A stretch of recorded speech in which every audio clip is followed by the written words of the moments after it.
Magic bullet clients are killing your group program results, and it's actually your fault. Feeling uncomfortable? Good, because this conversation is really, really important. And I am not here for client blaming.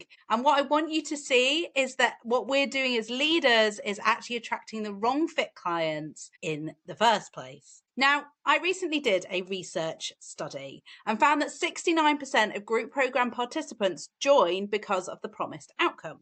But only 13% felt like they'd actually achieved the result that they were hoping for. Now, you might think, oh, this is a delivery problem or a curriculum problem or something that's happened inside the program problem. But what my research actually showed is that for a lot of programs, the gap is opening up before the program even starts. And that's what I want to talk about today. So back in March, I ran this research project looking at the experiences of participants and leaders of group programs, exploring what makes a group program truly excellent.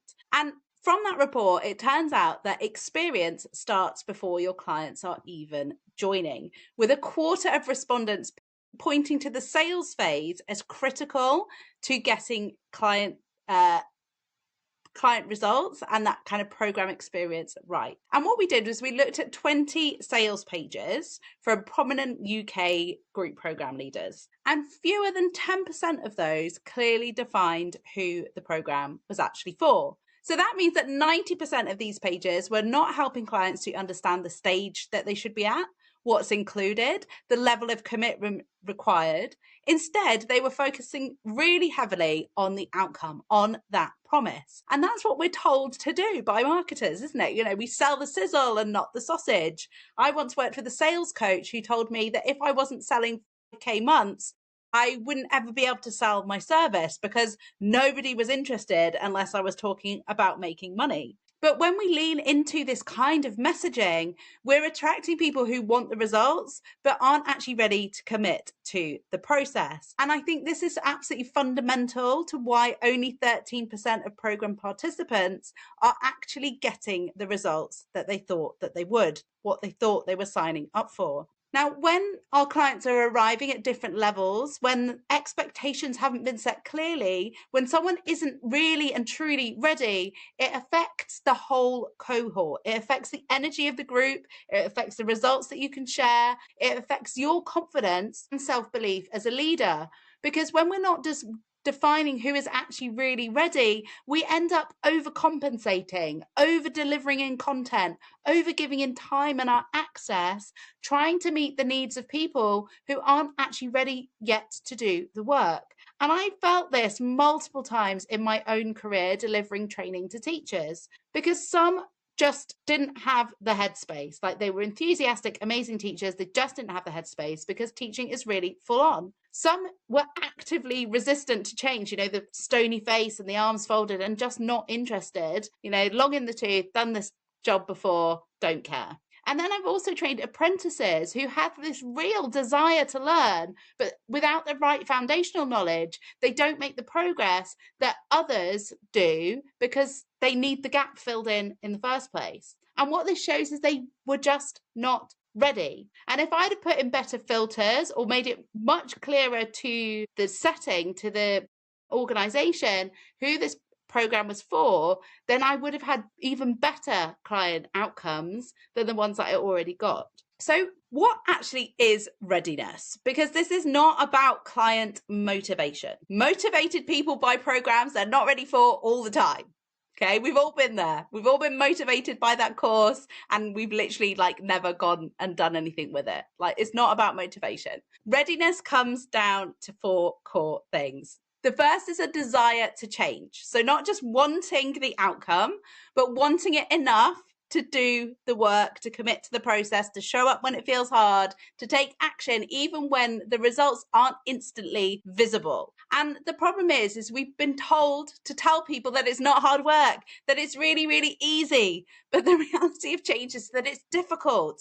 And if we're not being honest about the work that it takes, people join, they struggle, and then they blame themselves or they blame you and your program for being rubbish, even though actually they weren't quite ready yet in the first place. And fundamentally, they're right to blame you. It is your fault for not filtering them out in the first place. But it doesn't mean that your program's no good. It means that your filtration criteria needs some work. It needs some strengthening. The second thing is about belief that it's possible. So having this inner conviction that success is possible for someone like them, someone who is in their situation that can actually get there with your guidance and support. Then we have the conditions for success. So the time, the resources, the headspace and time to genuinely engage, the resources, the money, the skills and foundational knowledge, because life is super chaotic regardless of what's happening. But if you don't have the energy, if you don't have the money, if you don't have the knowledge, then the program is going to instantly get bumped to the bottom of the priority list. Then we have aligned values. So making sure that they resonate with how you do things, that they're willing to follow your process. I mean, we'll often hear people say, oh, but they just didn't follow the process. And to a degree, that's true. If they don't believe in your way, your method, and they don't actually follow your recommendations, then it's not going to work. Now, once we've got all four of these elements into place, when our clients are arriving ready to do the work because they believe it's possible for them, because they've got the right conditions in place, they are aligned with your values, and they have the desire to change, that means that the whole cohort is much stronger. Your life as the leader becomes significantly easier, and everybody benefits from that shared energy and collective momentum. So it's not just about the benefit for you, it's not just about the benefit for the client, but it's about the benefit for the collective as well. So how do we close this gap between the promise on the sales page and the lived reality of actually having to do the work? So the first thing is making sure that you know who your program is really for. So I'm not talking just about demographics or the niche, but we are thinking about the specific stage that they're at, the commitment that they need to make, the foundations that they already need to have, the habits and behaviors that might block them. And the best way to do this is to focus on what's working. So who has thrived in your program before? What made them ready? And then on the flip side of that, who has struggled and what was missing? Because these patterns help us to identify who is really, truly ready. And one of the analogies I use is you wouldn't teach a 6-year-old Pythagoras' theorem. Why? Because it's way beyond their level. They don't have the comprehension, they don't have the skills, and they'll go home crying to their mum that you're the most mean teacher ever. And what we want to do is make sure that we are teaching the concepts, the skills, the habits to the people who are actually ready in the right stage. The second thing we need to do is assess readiness. So before somebody is buying, we need to make sure there is a process by which they can and you can filter out the people who are the right fit. So this could be a discovery call, it could be an application form, it could be a short diagnostic that helps them to identify if it's a good fit for them or not. Based on the questions that they answer, the responses that they give, you can tell them whether they're ready for the program. It could even be a smaller micro style offer, like a try before you buy experience. And the question that you are answering through this process is, do they know what problem you're going to solve together? Are they serious about solving it?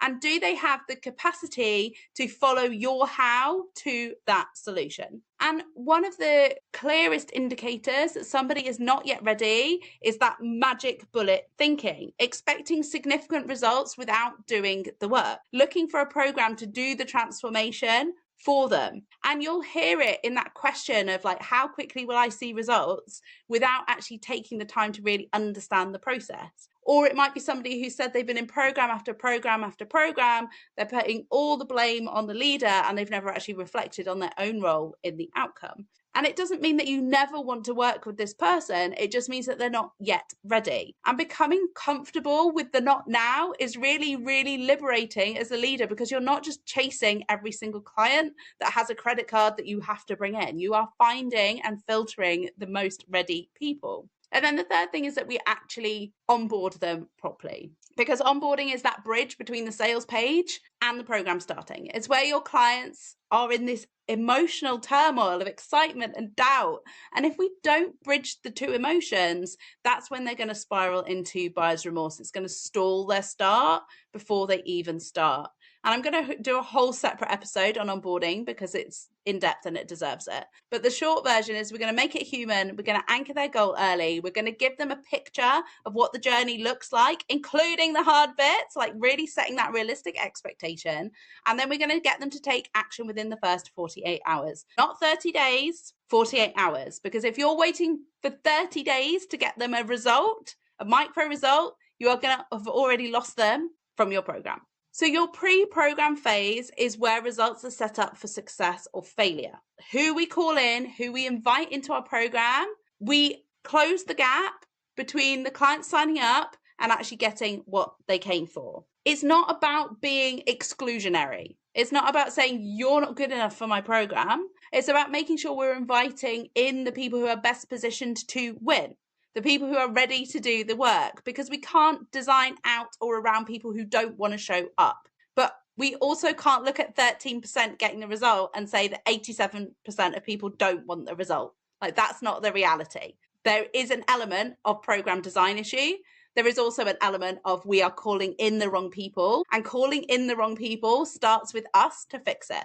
Now, the full Beyond the Promise report, including the research, including like a whole playbook, including client readiness framework, is all linked below.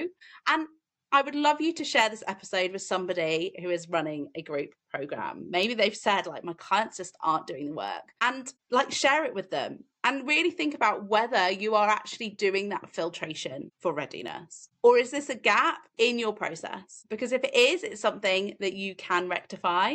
And the implication of that is that you are going to be calling in the best people into your work. And when they get better results, you get better results too. I'll see you in the next one.